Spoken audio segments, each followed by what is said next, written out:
The admonishments with your attorney, did you understand it and sign it in all the appropriate places? Yes. Did you understand the state is proceeding on class? Vashon, are you ready for this one? It's a probation application. All right, the court is calling 2024 CR 0126. I think this is one, let me see, the writing is faded. Just 1 second. 012615. Okay, pause right here. This faded case number moment happens all the time. Court files get handled so much they age faster than milk. But this also tells us something. This judge is meticulous. If she pauses to ensure the number is correct, trust me, she's going to be laser focused on every detail that follows. State versus Jalen Zavala. Can I have parties announce? Yes, Jason Garrett here for the state, Your Honor. Martha Crow. And are you Ms. Zavala? Yes. Counsel, have you received all discovery? Did you review it with your client?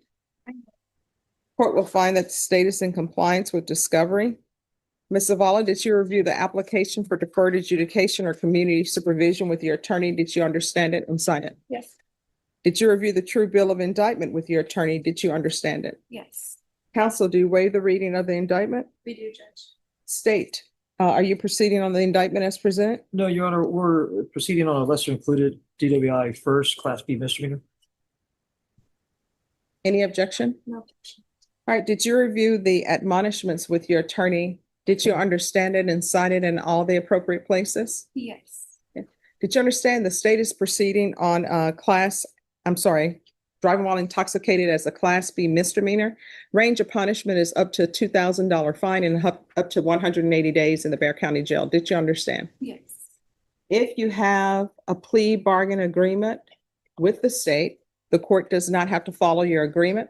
If for any reason the court does not follow your agreement and gives you more than you bargained for, the fact that you... This is one of the most important parts of any plea hearing. Notice how the judge keeps asking the same question in different ways? That's intentional. Judges must make sure the defendant truly understands what rights they're giving up. Jury trial, confrontation of witnesses, silence, all of it. Let me ask you, would you feel confident giving up these rights in this situation? Enter the plea will not be used against you and you will be allowed to withdraw your plea. Did you understand? Yes. Did you understand you have a right to jury trial, a right for you or your attorney to cross-examine and confront any witnesses the state would call in the right to remain silent? You're going to need to speak up so I can hear. Yes. Did you understand by entering this plea you were giving up those rights? Yes. And did you intend to give up those rights and enter into a plea in this case? Yes.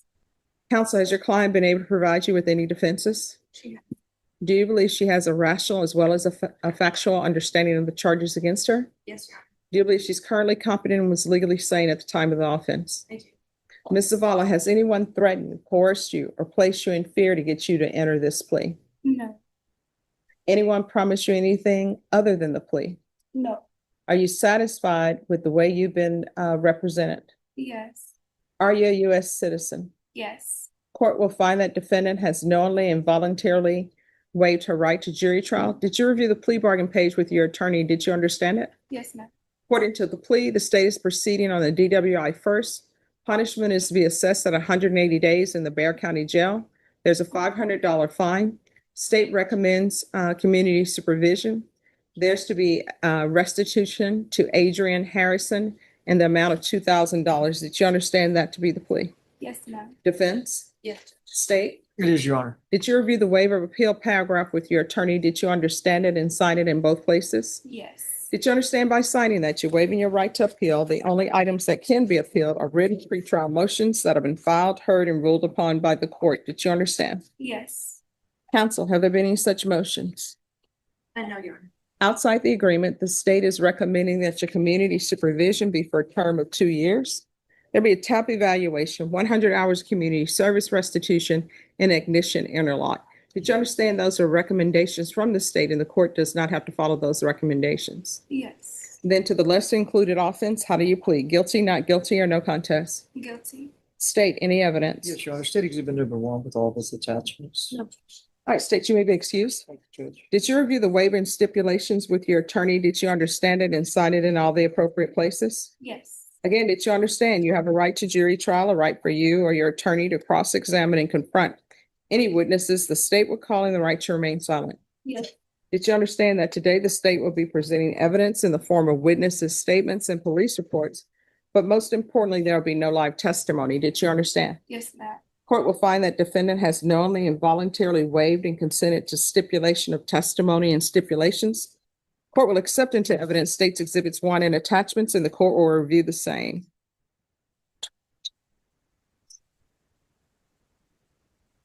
All right, after reviewing State's Exhibits 1 and attachments, the court will find there's sufficient evidence to find you guilty, and the court will find you guilty of the lesser included offense. Are you proceeding with sentencing? Yeah. Anything you wish to say on behalf of your client?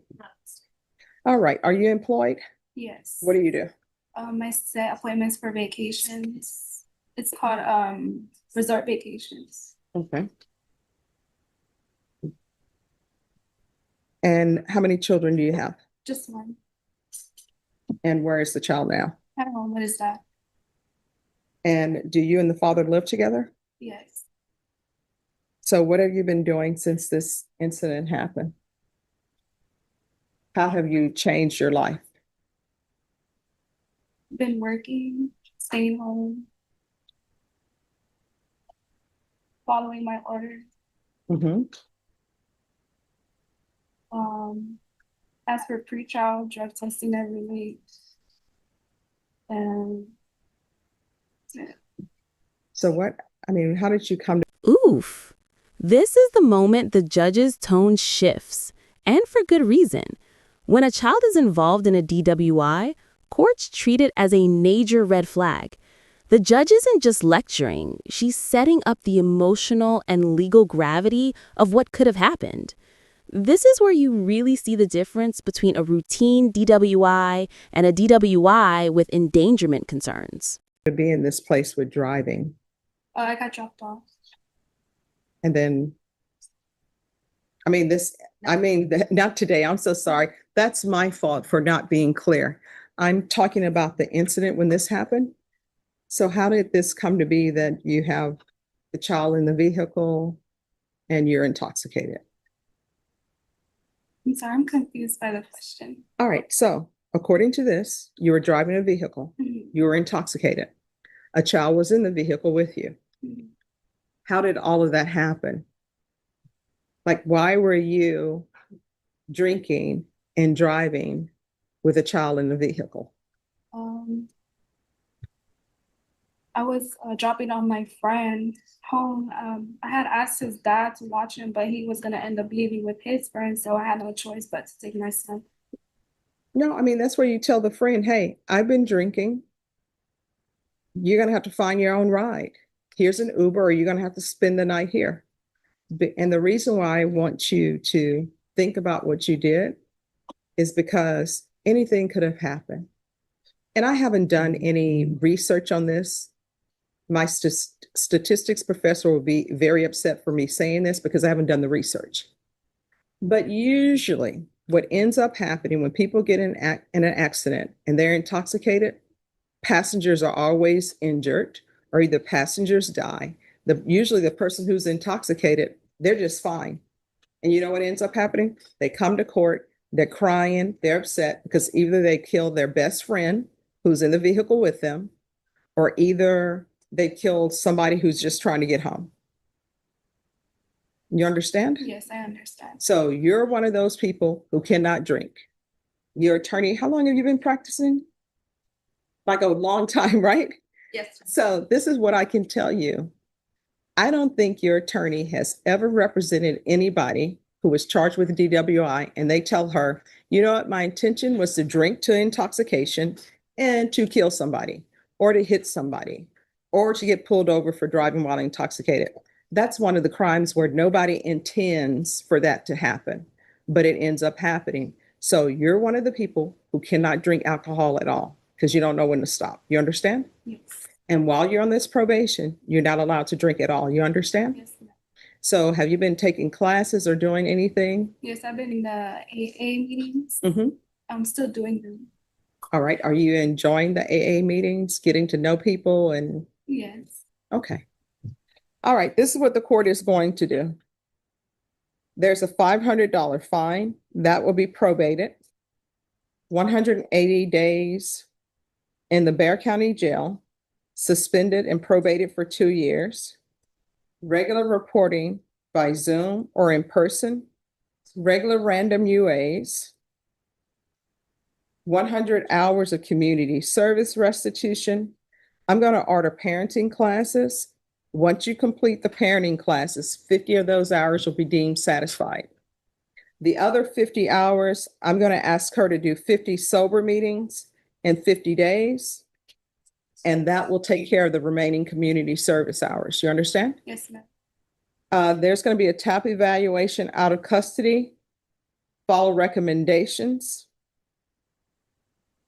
There's to be the ignition interlock state. How long did you want the ignition interlock? Because we have left it up to the court, but generally, we ask for half the term. All right, I'll set the ignition interlock counsel at half the term. If she's doing well, I may change that. So she's not operating a motor vehicle. She doesn't have one. Hers totaled in the accident. We can request a PAM in lieu of the ignition interlock. All right. And an affidavit of non-driving. Suppose. All right.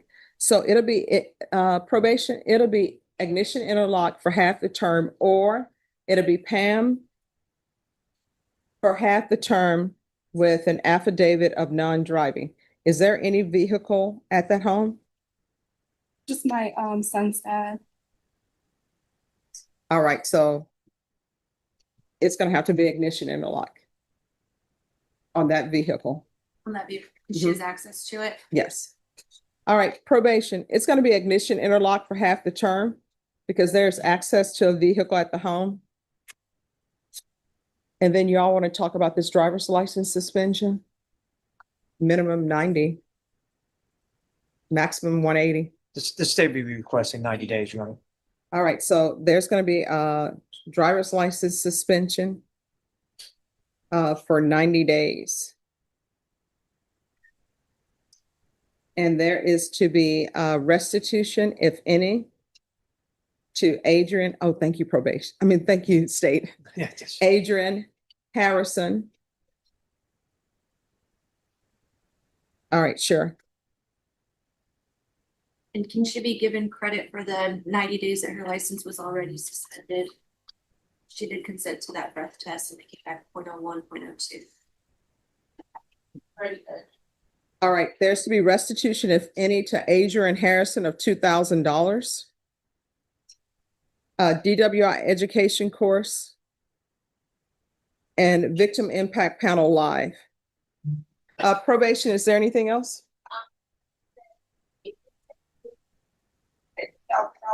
Well, they have this listed as restitution, if any, but both parties have agreed to $2,000. Correct.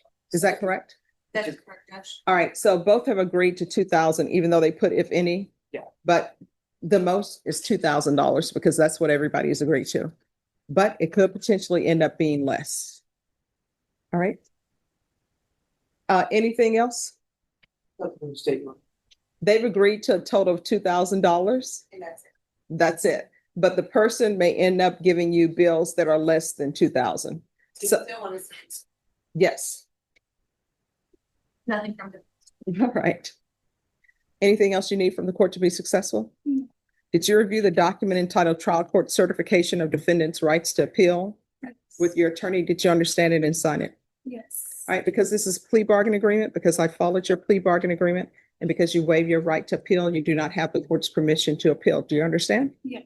All right, we can go off the record. So the reason why I said to them the $2,000 at the max, because sometimes people will turn in information and it end up being less than the 2,000.